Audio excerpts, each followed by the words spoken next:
Hey, ¿qué tal amigos? Bienvenidos a otro episodio de Armadillo. Ese es el número 53 y lo he llamado Gracia por siempre. Tengo que decir algo justo antes. Este podcast viene de una predicación que di aquí en la iglesia hace unas semanas Tenemos un fin de semana al año donde realmente empujamos a que gente invite a alguien. No lo hacemos más porque queremos que sea cultura y no queremos que gente se espere a un evento en específico. Sin embargo, es divertido tener un fin de semana al año donde realmente empujamos como que invita a alguien. Y este año le pusimos intervención y le dimos pulseras de hospital a cada persona de la iglesia y pedimos que escribieran el nombre de alguien que querían básicamente interrumpir o intervenir en sus vidas e invitarlos a la iglesia. Todo muy basado en el buen samaritano y fue una serie número 1 muy divertido de predicar. Y fue un fin de semana increíble. Fue el 22 de septiembre y lo hemos hecho cada año por como 4 años. Y como les digo, es parte de nuestra cultura, entonces no lo hacemos más. No tenemos muchos domingos de, llamémosle más uno, o domingos de invita a alguien o algo así, porque queremos que sea parte de la cultura. Entonces constantemente se está hablando de eso, pero compartí este mensaje. Ese fue el primer año que me tocó predicar en ese domingo, donde invitamos a alguien, donde cada quien invita a alguien y quería predicar de Lucas 15 y cuando terminé la predicación uno de mis amigos se acercó y dijo: ese es un podcast, o sea, funcionaría súper bien para Armadillo, pero no como la predicación que diste, sino elaborarlo un poquito más y explicar algunas cosas más, porque dijo, fue muy bueno como lo explicaste. Entonces, que se siente raro repetir, ¿no? Pero sí, estoy no sé, fue una enseñanza que para prepararla no fue tan difícil, pero sí le metí muchas horas a prepararlo. Entonces, no quiero hablar más del mensaje, quiero compartirlo. Entonces, les comparto este episodio. Gracia por siempre. Jesús, si tú solo has visto, si conoces a Jesús solamente por las películas o por dibujitos y realmente no has leído los 4 evangelios, es posible que tengas la imagen equivocada de quién es Jesús. ¿Ves? Si tú vas y ves las películas que pasan en el Canal 5 o donde sea en tu país que ponen las películas de Jesús, y te puedes imaginar a un Jesús que anda medio casi flotando por todos lados, muy solemne, muy serio, muy, no sé, como un gurú gringo con pelo largo que está apacentando a la gente, ¿no? Pero cuando lees los evangelios te das cuenta que Jesús no era alguien, llamémosle, muy reservado. Era alguien bastante polémico, controversial y polémico. La palabra polémico no significa nomás alguien que raspa o es controversial, sino es alguien a quien odias o amas. Y vemos que había gente que realmente odiaban a Jesús, por eso terminó crucificado. Pero no fue por las cosas que dijo, aunque sí hubo momentos que dijo cosas que no sé, chocaban de la manera equivocada, de una manera fuerte con los religiosos y sacerdotes y fariseos en aquel entonces. Pero también, no fue tanto por lo que dijo ni por los milagros, aunque sí hubo 2-3 ocasiones que hizo milagro en, digamos, el día de descanso y ofendió mucho, pero al grado de que lo odiaban, no vino tanto por lo que dijo ni por lo que hizo, sino por con quién se asociaba. Ya conoces el dicho, ¿no? O sea, dime con quién andas y te diré quién eres. Y eso es cierto en ciertas maneras, pero Jesús se la pasaba con gente de mala fama.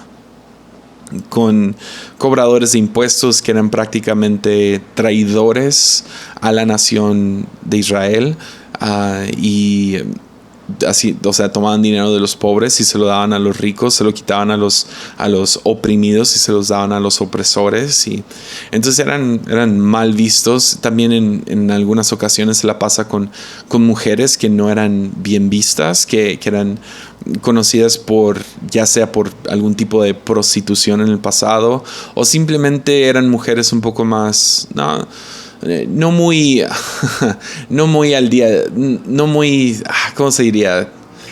Sí, no muy reservadas como lo que se esperaría de una mujer judía. Y Jesús se la pasó con ellos. También a tal grado se juntaba con esas personas que acusaban a Jesús, número 1, de tener demonios, 2, de ser un borracho, y 3, de ser un glotón, y luego de ser un rebelde que no le importaban las reglas, y todo esto por la gente con la cual se asociaba, o sea, con gente de mala fama. Entonces, en una ocasión vemos en Lucas 15 que los maestros de la ley están quejándose con Jesús de por qué se junta con ellos. Ok, estamos de acuerdo con algunas cosas que dices y queremos conocer más de ti, pero comes con estas personas, estás con estas personas, y dado lo que dice la ley, no debes de ni acercarte a estas personas. O sea, ¿qué estás haciendo? Es como si, o sea, realmente, para ponerlo así de fuerte, sería como en la cultura cristiana en Latinoamérica, como si estuviera 2 desfiles, un desfile por la familia y no te metas con mi familia, que fue muy grande hace poco, y otro desfile de la comunidad LGBT, y están los dos al lado, y Jesús no se va con los de no te metas con mi familia, sino va y se para y convive y platica con la comunidad LGBT. O sea, así de polémico, así de fuerte fueron las acciones de Jesús para la gente de esos días. Entonces sí, o sea, imagínate si alguien hiciera algo así hoy en día, un líder cristiano, no yéndose con los cristianos, sino yéndose con la gente que atacaban los cristianos. Que tenemos que hacer un podcast de eso después, acerca del nosotros contra ellos, porque obviamente para Jesús no existe un nosotros contra ellos. Somos nosotros y nosotros. Y que me encanta, pero bueno, ese es otro tema para después. Pero llegan y cuestionan a Jesús y le dicen, hey, ¿qué onda con esto? Y Jesús entra a 3 historias. Sí, son 3 de las historias más famosas de la Biblia. Y la primera historia se los voy a leer y luego les cuento las otras 2. Pero Lucas 15:3 empieza, 15:4, perdón. Jesús dice, supongamos que un hombre tiene 100 ovejas y una de ellas se pierde. ¿Qué hará? Dejará a las otras 99 en el desierto y saldrá a buscar la perdida hasta que la encuentre. Y cuando la encuentre, la cargará con alegría en sus hombros y la llevará a casa. Cuando llegue, llamará a sus amigos y vecinos y les dirá, alégrense conmigo porque encontré mi oveja perdida. Después de esto, entra otra historia donde dice, o supongamos que una mujer tiene 10 monedas de plata y pierde una. No encenderá una lámpara y barrerá toda la casa y buscará con cuidado hasta que la encuentre, y cuando la encuentre llamará a sus amigos y les dirá, alégrense conmigo porque encontré mi moneda. Y luego entra una tercera historia conocida como la parábola del hijo pródigo, donde empieza a hablar acerca de un hijo que llega y pide su herencia antes de que el papá muere. Básicamente es una grosería para el papá, diciéndole, quiero mi dinero, no quiero tu presencia. Ojalá ya estuvieras muerto, básicamente. Y el padre concede el deseo del hijo. El hijo va y desperdicia todo el dinero, que eso significa ser un pródigo, es alguien que desperdicia.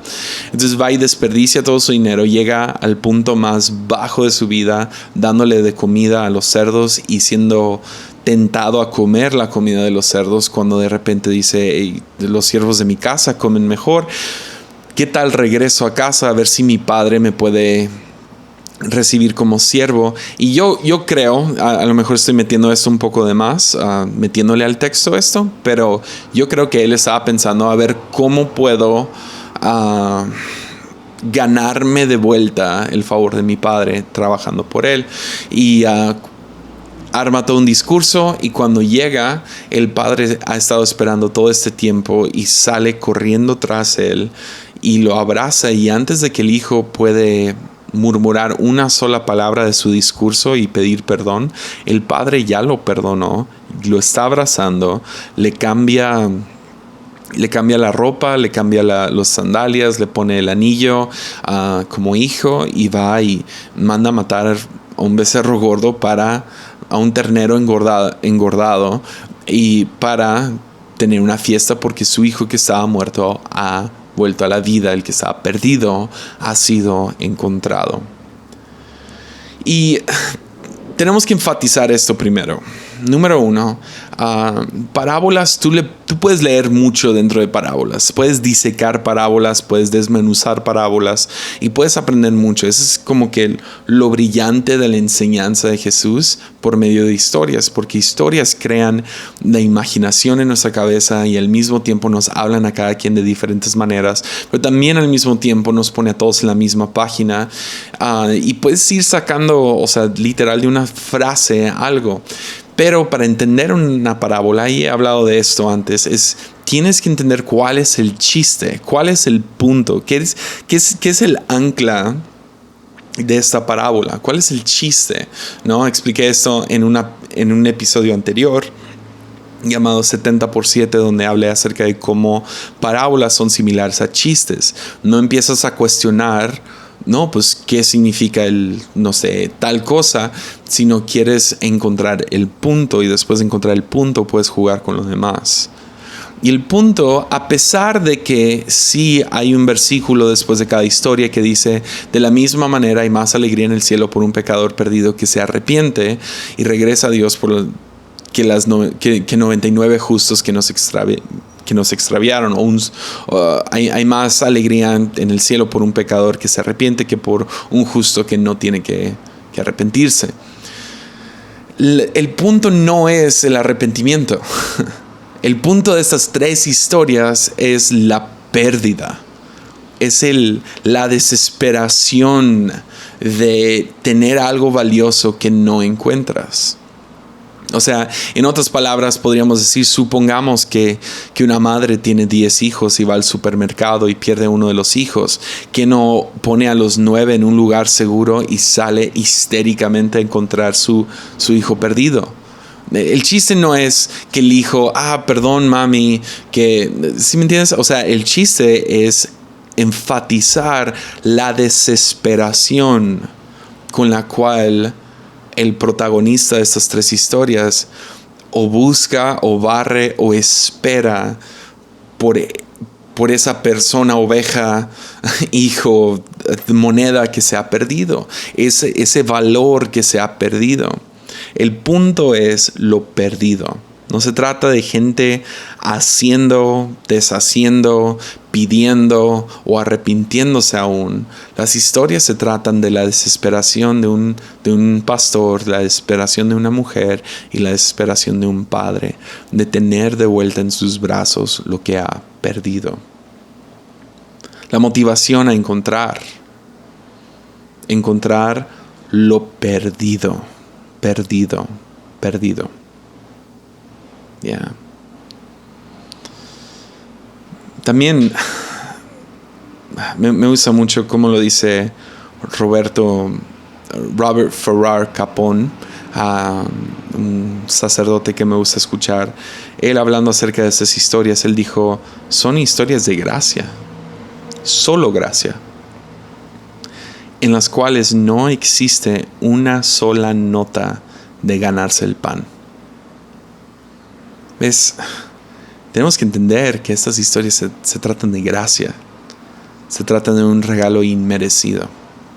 Todo se trata de gracia. El énfasis es la desesperación de encontrar, pero cuando encuentra hay una alegría incomparable. de un padre que tiene a su hijo de vuelta en sus brazos, de una mujer que tiene esa moneda de vuelta, de un pastor que tiene su oveja.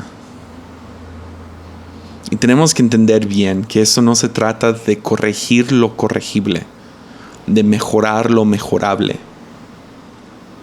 Esas no son historias de cómo componer nuestras vidas a tal grado que Dios nos acepte.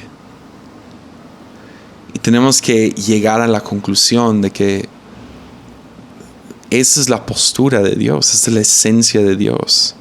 Está desesperado por encontrar lo que se le ha perdido. Se trata de gracia. La determinación de Dios a moverse antes que nosotros. La determinación de Dios viajar una eternidad a estar a un paso de nosotros, esperando con ansias que nos arrepintamos o que seamos encontrados por Él. Que nos detengamos por un momento y nos demos cuenta que ha estado detrás de nosotros todo este tiempo. Si perdemos esto, si perdemos esta realidad de que el pastor va por la oveja no va por el pastor. Que la mujer va por la moneda no busca a la mujer. Y que el padre, antes de que el hijo pudiera pedir perdón, ya lo perdonó y lo está restaurando. A veces se tratan de historias, y lo que está dando a entender Jesús son historias. Es la historia del evangelio, que Dios se mueve antes que nosotros siquiera sabemos que estamos perdidos. Y si perdemos esto, perdemos gracia. Gracia. Romanos 5:6 lo dice tan bien. Pablo nos dice: cuando éramos totalmente incapaces de salvarnos, Cristo vino en el momento preciso y murió por nosotros, pecadores. ¿Ves? Las dos palabras que resaltan es: éramos incapaces. Éramos totalmente incapaces de salvarnos. Estábamos completamente perdidos. Éramos pecadores. Pero antes de siquiera saberlo, Cristo murió por nosotros. Ya. Si perdemos esto, perdemos gracia. Los autores del Nuevo Testamento entendían esto. La Biblia está dividida en dos partes, ¿no? La primera parte tomando un buen cacho de la Biblia, que es el Antiguo Testamento. El Antiguo Testamento, en esencia, o sea, alguien me va a corregir con esto, pero en esencia es la historia de la nación de Israel, llegando a ser la nación de Israel, de ser una familia a convertirse en una nación con un rey dominando el mundo básicamente. Y al mismo tiempo es la historia de la humanidad conociendo a Dios. Entonces vemos revelaciones de quién es Dios por medio de diferentes milagros o diferentes profetas que declaran la voz de Dios, algunos vistazos, encuentros con Dios, y eso se encuentra en todo el Antiguo Testamento. Pero cuando llega Jesús, parte literal la Biblia en dos, parte el tiempo en dos. Y el Nuevo Testamento tenemos la revelación de quién es Dios a través de Jesucristo, quien viene para confirmarnos, Dios no arreglar algunas de las cosas, ideas a lo mejor hasta erróneas que encontramos en el Antiguo Testamento de quién es Dios. Encontramos la perfección de la revelación de quién es Dios a través de Jesús. O sea, puedes ver a Jesús y saber cómo es Dios. ¿Y qué hace Jesús? Se la pasa con los marginados, se la pasa con pecadores, se la pasa tocando a enfermos, especialmente a leprosos y gente con diferentes enfermedades que no les permitían entrar al templo. Se la pasa la mayoría del tiempo fuera del templo y se la pasa construyendo comunidad. Entonces, hay mucho de qué hablar ahí, y también es otro podcast para otro tiempo. Pero se inicia la iglesia, que es otra de las cosas grandes del Nuevo Testamento. El día de Pentecostés, lo que nos regala el día de Pentecostés, sí, son los dones del Espíritu Santo, es la manifestación del Espíritu Santo, pero creo que el regalo más grande que trae el día de Pentecostés es la iglesia. Entonces la iglesia nace en el libro de Hechos y luego vemos que empiezan a entenderse, okay, cómo va a ser esto. Entonces empiezan a encontrar diferentes comportamientos, cómo vamos a ser como cristianos. Luego son perseguidos y después de esto empieza el concepto de misioneros y salen misioneros de Jerusalén, empiezan a salir por todo el mundo, porque este fue las últimas palabras, la gran comisión, ¿no? Salgan a todo el mundo y compartan el evangelio. Entonces salen, plantan iglesias. Uno de los principales es Pablo, que planta iglesias en diferentes lugares, pero luego las planta y luego se va al próximo pueblo, ciudad o lo que sea, sigue viajando para plantar más de estas iglesias, congregaciones, 30, 40 personas que son reunidas. Y cuando llega a otro lugar, pues quiere estar en contacto, y como no tienen WhatsApp o FaceTime para hablar, les manda cartas.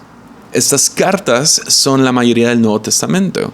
Y estas cartas son escritas por diferentes líderes de la iglesia. Entonces tenemos cartas de Pedro, tenemos cartas de Pablo, cartas de Juan y otros 2 o 3 ahí.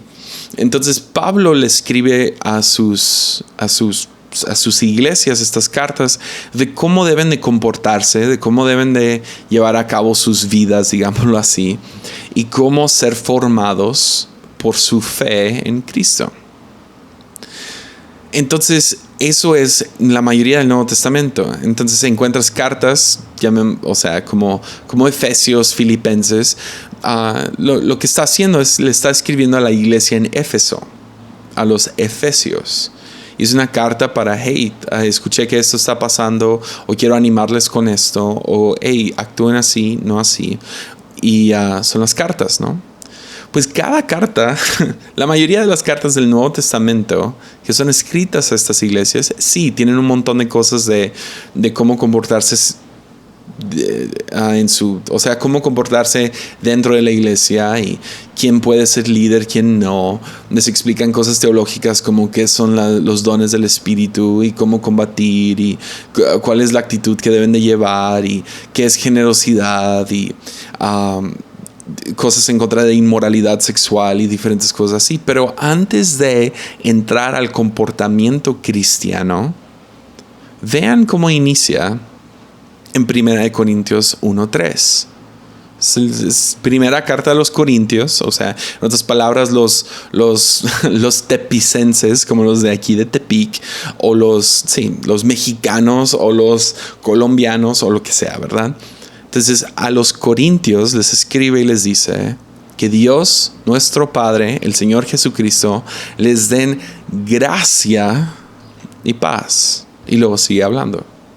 Pues esta no es la única carta que inicia así. Gálatas 1:3. Que Dios, nuestro Padre, nuestro Señor Jesucristo, les concedan gracia y paz. Efesios 1. Que Dios, nuestro Padre, y el Señor Jesucristo les den gracia y paz. Filipenses 1:2. Que Dios, nuestro Padre, el Señor Jesucristo, les den gracia y paz. 1 Tesalonicenses 1.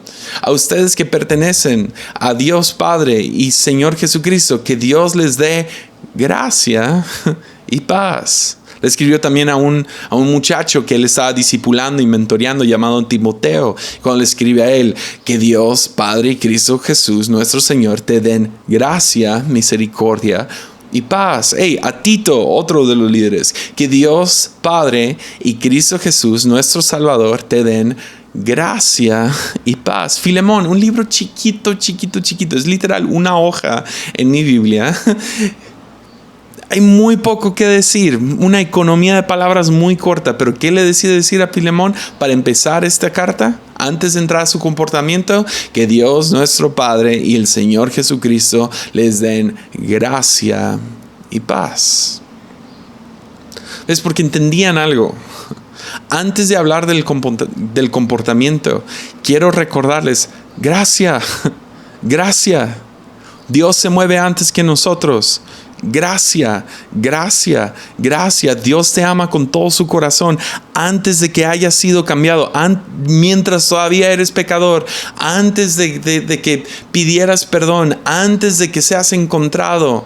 Gracia, gracia, gracia. Y que de gracia nazca todo lo demás. Que de gracia nazca el comportamiento, que de gracia nazca la conducta, que de gracia nazca la actitud. Y si perdemos gracia, terminamos leyendo la Biblia como al revés. Y empezamos a explicar la Biblia al revés. No tiene nada de sentido. Si nomás lo hacemos de que no escuches música secular, o no hagas esto, no digas groserías, y no hagas la otra cosa, y no tengas sexo antes de matrimonio. Y es simple moralismo, ¿entiendes? Todo tiene que nacer de la revelación de gracia. Y si perdemos esto, si perdemos la esencia, perdemos gracia. Apocalipsis, el último libro de la Biblia, tiene el último versículo de la Biblia. Y de todas las maneras que la Biblia podría terminar, ¿cómo decide terminar la Biblia? Apocalipsis 22, 21. Que la gracia del Señor Jesús sea con el pueblo santo de Dios. Gracia. Gracia, gracia, gracia. Otra vez, gracia. Es desde el principio se ha tratado de gracia. Desde el principio y por siempre. Gracia.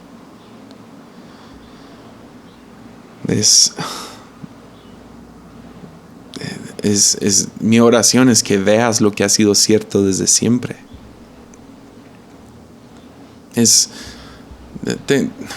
Tengo pulmones, obviamente. Pero yo no siempre supe que tenía pulmones. Sin embargo, desde que nací he respirado, ¿no? Gloria a Dios, nunca he dejado de respirar. Pero no tuve que aprender que tengo pulmones para vivir en la bendición de tener pulmones. ¿Me entiendes? Y mi oración es que cada persona escuchando esto,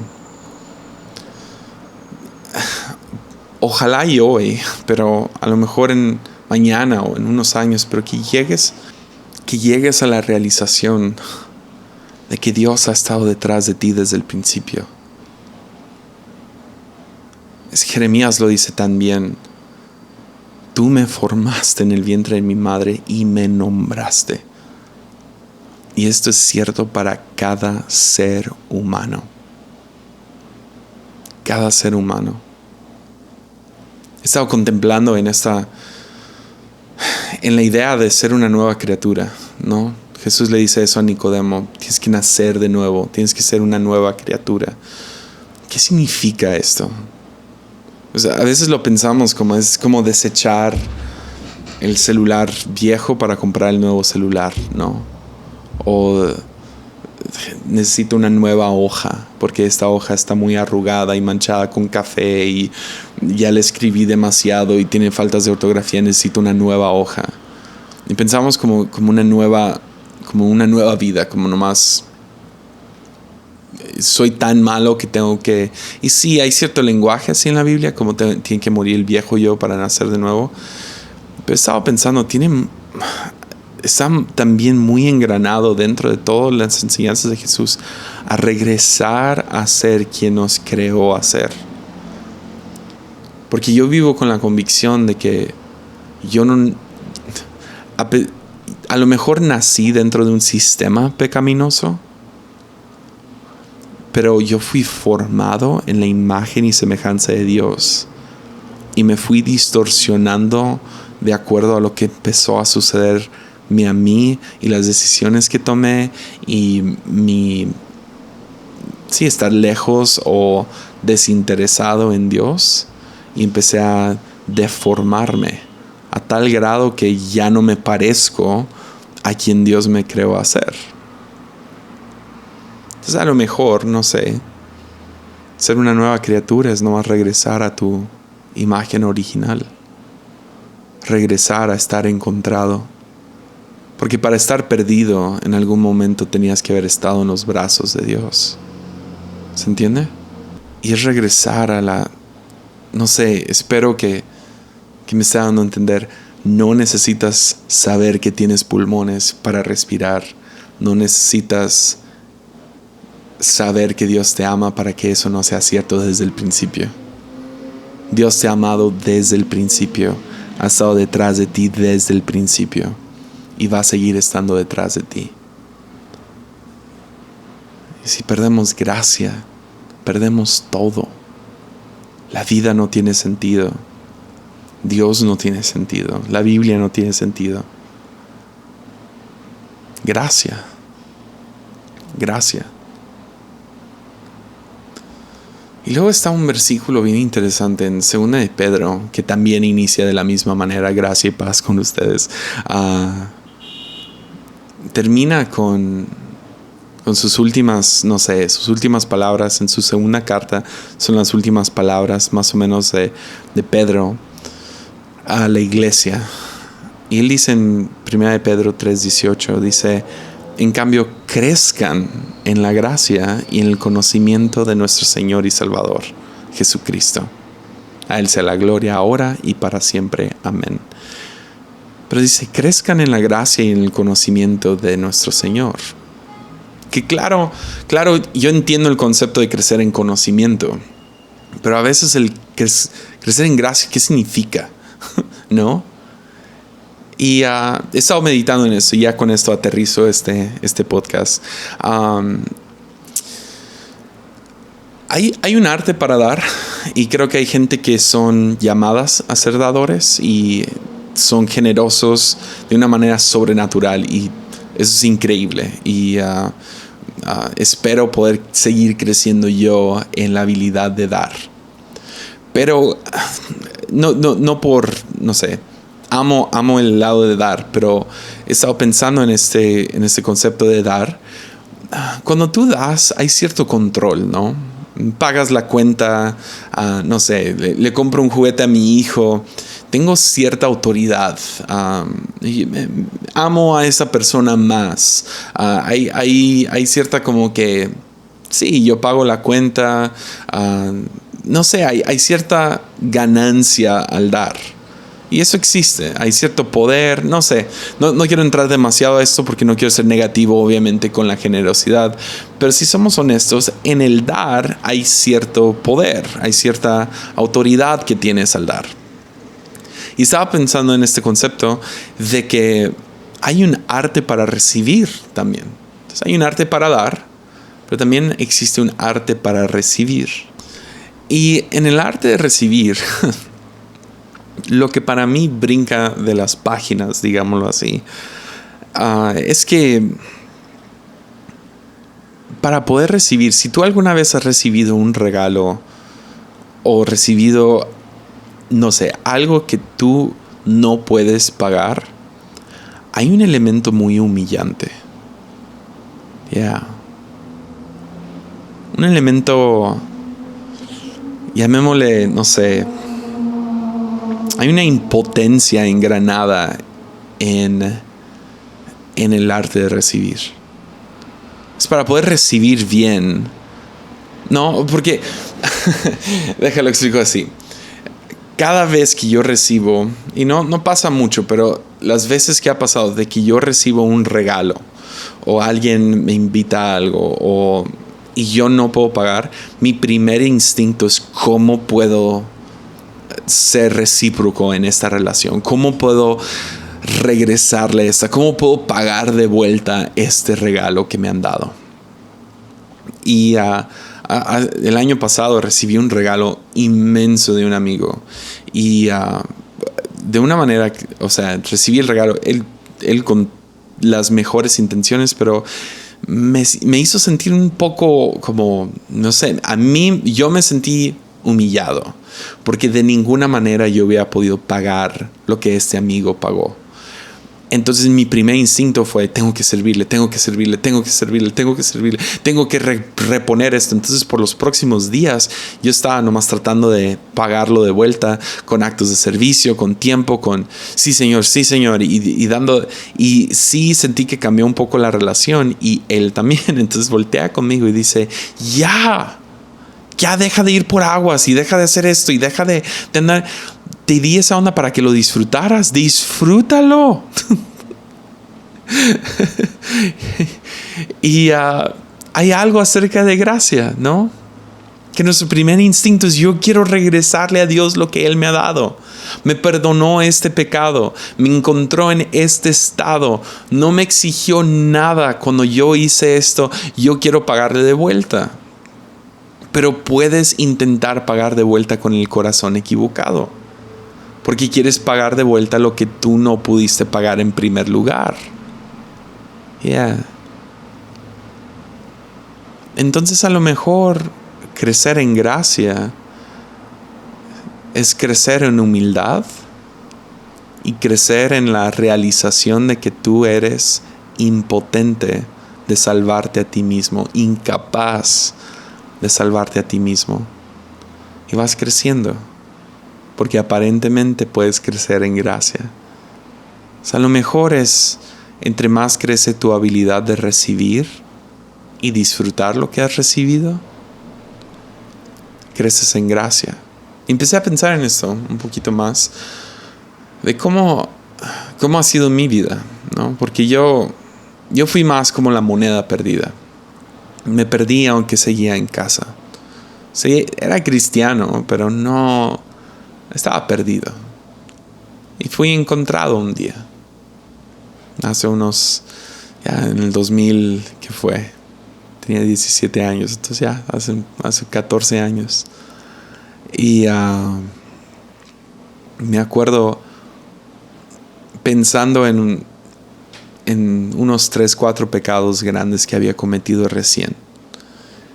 Y pensando, Dios está perdonando esto. Y no podía dejar de llorar y dar gracias. No, el agradecimiento fue inmenso. Pero mi capacidad de recibir gracias solo fue por esos 3, 4 pecados que vinieron a mi mente. Que, o sea, en buena onda sí fueron cosas muy feas. No fue nada bonito. Pero pude arrepentirme y recibir la gracia de Dios para esos pecados. Y entre más he ido creciendo y madurando y conociendo a Jesús, sí ha crecido mi habilidad de crecer en gracia. Crecer en humildad, de que, ¿sabes qué?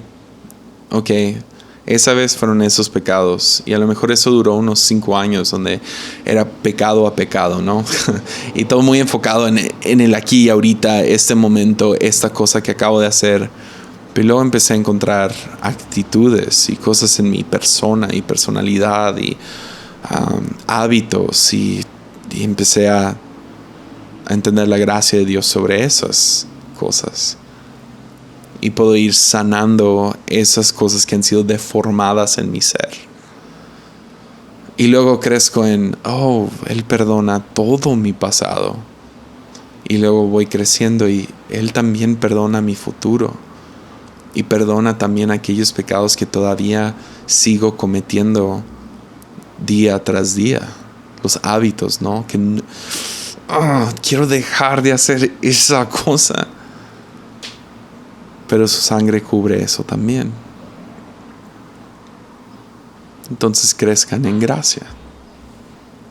Porque la única manera de perderte de la gracia, por lo menos que yo he encontrado en la Biblia, es el orgullo que no nos deja recibirla. Que si regresas a Lucas 15, esas 3 historias que cuenta Jesús mete una pequeña historia extra, que es la del hermano mayor del hijo pródigo. Que cuando regresa el hijo menor, se enoja tanto este hijo, el hijo mayor, que se sale de la casa. Y ahora él está perdido. Y el padre, ¿qué hace? Va detrás de él. Y les suplica. O sea, piensa en la humildad de Dios. De suplicarle a gente. ¡Ey, regresa! Le suplicó, regresa. Pero él responde, ¿qué responde? Tantos años he trabajado para ti como un burro y nunca me negué a hacer nada de lo que tú me pediste. O sea, yo he sido un buen chico. Yo no he hecho nada malo. Yo nunca me he perdido. Yo te he servido. Yo he pagado. Yo merezco un cabrito para festejar con mis amigos. Yo merezco esta fiesta. Yo lo merezco. Y sin embargo, este hijo tuyo que ha derrochado todo su dinero en prostitutas, matas el ternero engordado para celebrar. Y el padre le contesta, y ese es mi versículo favorito de toda la Biblia.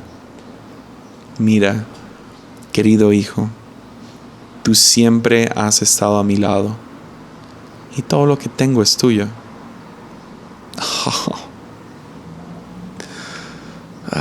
Podrías leerlo también al revés. Hijo, yo siempre he estado a tu lado, y estoy aquí para darte lo que quieras, lo que necesites. Para mí no hay versículo que encapsula mejor a Dios que este. Siempre he estado a tu lado, siempre has estado a mi lado. Siempre he estado detrás de ti. Todo lo que tengo es tuyo.